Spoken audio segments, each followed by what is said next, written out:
এই যে আমাদের দেরি করে রাতে ঘুম আসে, ফজরের পরে আজকে থেকে কোনো ঘুম চলবে, এই সময়টাতে অনেক বারাকা আছে। তো কি করতে হবে? এটার জন্য আগে আগে ঘুমোতে হবে। কি বলেন? অনেকে ফজরের এই বরকতময় সময়টা তারা ঘুমাতে ঘুমাতে মিস করে, এর কারণ দেরিতে ঘুমোতে যাওয়া। আগে আগে ঘুমানোর অভ্যাস করতে হবে। কিন্তু আগে তো ঘুম আসে না, তাই না? এই যে ডিভাইস আমাদেরকে ঘুমাতে দেয় না, আমাদের শান্তির ঘুম কেড়ে নিছে এই ডিভাইস। এই ডিভাইস অ্যাডিকশন, স্ক্রিন আসক্তি, স্ক্রিন আসক্তি আমাদের শান্তির ঘুমকে কি করেছে? কেড়ে নিয়েছে। আল্লাহ তাআলা রাতকে বানিয়েছেন ঘুমের জন্য। ওয়াজআলনাল লাইলা লিবাসা, লিবাস মানে আবরণ। আমি রাতকে বানিয়েছি পোশাকের মতো আবরণ করে, যে আবরণ রাত্রিবেলা নিঝুম নিঝুম নিস্তব্ধ অন্ধকার দিয়ে ছেয়ে দেয়, ফলে মেলাটিন নামে একটা হরমোন নিঃসরিত হয়, আমাদের ঘুম ঘুম ভাব আসে।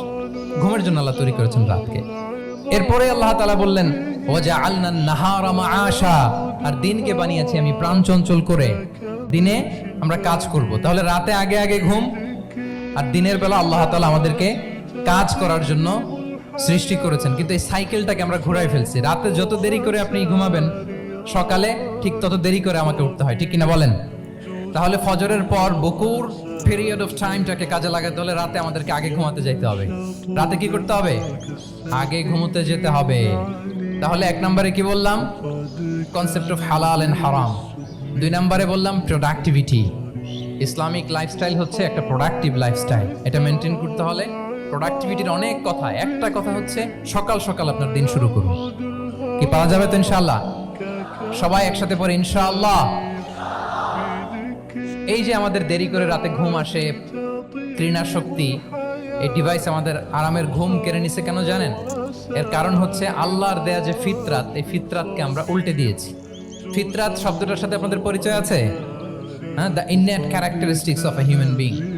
একটা মানুষের যে যে ক্যারেক্টারিস্টিক্স, যে ইননেট স্বভাব দিয়ে আল্লাহ তাআলা তৈরি করেছেন, নেচার, এটাকে আরবিতে বলে ফিতরাত।